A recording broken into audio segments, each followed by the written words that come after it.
which is the first of the two-wheeler numbers, but all the other auto stocks are also now sort of veering into the red. But gives us some time to just sort of get Taher Badshah into the conversation as well. He's Chief Investment Officer at Invesco Mutual Fund. And Taher has had a very strong grip on the auto sector. He's invested in a lot of these auto stocks in the past, even in his previous work with Motilal Oswal. So Taher, I wanted your thoughts on what's happening here. There is a sort of disparate performance, of course, on one hand, but on the other hand, there's just no recovery. Whether you talk about, Maruti and their lower end segment, or you talk about Bajaj Auto and exports, even with Hero, what do you do with this space? Because there's been a good rally here.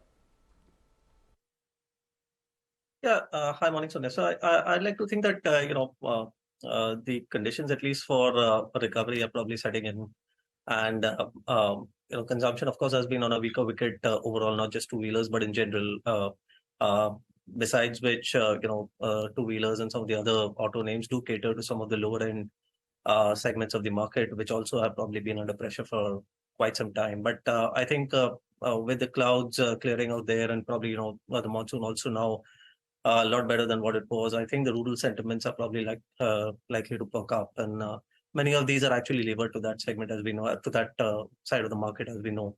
So I would like to think that, yes, I mean, the numbers up until now are not very inspiring, but that's kind of, behind us. And what the markets are obviously looking forward to is a recovery. And I think that conditions for that are gradually setting in, not just the environment, the fact that a couple of years of underperformance and lackluster growth out of that region, out of that segment, and interest rates now gradually getting out of the way as well. So I think you could probably look at better days ahead as far as the sector is concerned.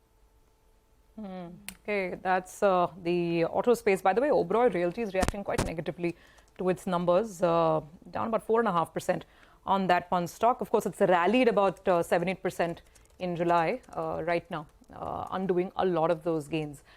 Taher, what is your big takeaway from the earnings season? Because I don't think anyone's really thumping the table and talking about big upgrades. So were there any outliers for you because of which perhaps you'd want to go in and buy more, or where you think maybe a multiple re-rating could be on the cards? What's your takeaway? Are these earnings supporting a market at 19 times plus on overall valuations? So yeah, I'd still like to think that we will probably, at least if you were to look at headline indices like the Nifty, etc., you might probably not see large upgrades coming around as yet, and it's probably going to be some time. There are some of these large sectors like tech and banks where it is very difficult to probably significantly upgrade numbers at this stage. So I don't really think that will probably be coming, but at this stage I'm not very sure even that is required. I mean, we are at 19 odd times. It's not a very, very heavy market in terms of valuations being very demanding at this stage, especially if you're looking at the recovery being reasonably more broad-based as we go along. So I think headline valuations may probably not, headline numbers may not probably go up, but I think the undercurrent is pretty fine. When you look at sectors from companies from a broader basis across different kinds of sectors, we've seen decent amount of performance. For example, NBFCs have done well. We've seen somewhat of a patchy performance as far as tech is concerned, but by and large, banks, NBFCs have done pretty well. Some of the industrials obviously are doing well. Probably, they've run up too fast, so maybe markets are finding it challenging to reward them further. But in terms of the business performance, I don't really think that's been a challenge. I believe that consumption, which has been a drag, will probably start, joining the fray as well. So that's been on the sidelines for some time, and that's a sector which I think will contribute a lot more in the coming 12 months than what it has done in the last. Hi, Taher. Good morning. Taher, what's the view on the pharma space? That was the under-owned sector, not done much in the last few years. I think in the last 1 month or so, that's been one of the big outperformers. Do you think the healthcare pharma space has more to go? Yeah, I'd like to think so. We are seeing some strands of triggers coming through as far as the pharma space is concerned. After a decent amount of time, we've seen pricing erosion finally kind of, bottoming out, if not getting significantly better. So that's a good sign. We've seen some evidence of that either in the form of bankruptcies in the US in the trade and distribution segment, or some supply tightness as well as far as that part of the market is concerned. So I think quite a lot of the problems of the last a good number of years is probably looking like, getting out of the way. We've seen the domestic side hold up quite okay. There have been certain instances of, a couple of products which are benefiting a good number of companies coming in to kick in some extra earnings. So my sense is that there's a relatively underowned space over the last year or two. It's a good substitute in from the point of view of domestic export markets, and especially if you want to look at external oriented sectors. So I think it is a sector which has got legs, alongside which you also have the additional extended segment of the healthcare space, which obviously is a lot more domestic in nature. Hospitals, clinics, etc., which are also getting relatively more attractive, and the opportunity out there is getting better. So my sense is that this is a sector which will probably have legs. It will probably run a little more than what we've already seen up until now.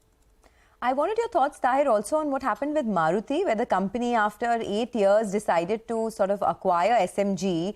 And now that, earlier arrangement doesn't stand anymore, it spooked the street a little bit. Of course, there's weakness in numbers as well with the margins, etc. But what do you do as a Maruti shareholder?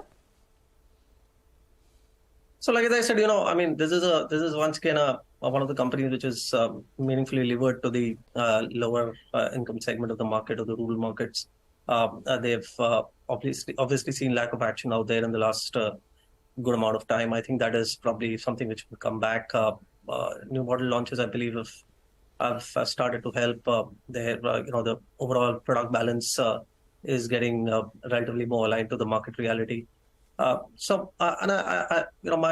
broad sense as far as this transaction is concerned, my view would be that it's finally good that it is coming back into the fold. It'll probably lead to deployment of cash, which is somewhat a little idle, and probably will be a little more productive than what it has been up until now. So my sense is that it probably looks like a decent development for me.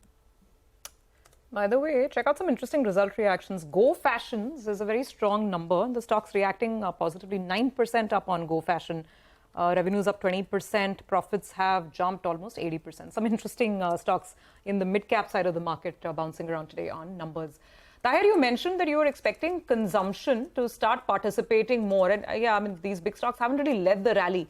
So what part of consumption? Are you looking at staples? Would you look at discretionary? And if it's discretionary, then what kind of companies? Or is it the Zomatos of the world? What do you have your eye on? It's pretty diverse. I think, it will become a little more broad-based. I know that there have been certain challenges, competitive intensities being a little higher, especially in some of the white goods segments, etc. But to me, it looks like there's been adequate punishment which has been meted out to some of these names in terms of the stock performance as well as the valuations. It'll probably be a slow grind upwards, but I think if the demand situation gets a little better, some of these pressures will probably ease off. We are obviously seeing a reasonably comfortable scenario as far as commodity prices are concerned, and that should also kind of be supportive.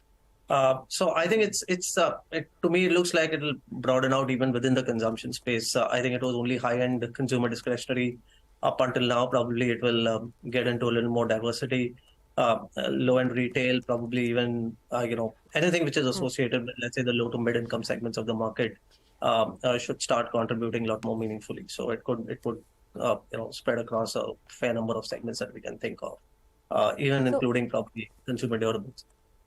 Okay, in consumer durables, this entire home improvement theme, just to take that discussion forward, of course, we're getting into that discussion with KEI Industries in a bit as well. But do you think valuations here across the board have become a bit stretched, and there is caution, irrespective of whether the companies deliver good numbers or not?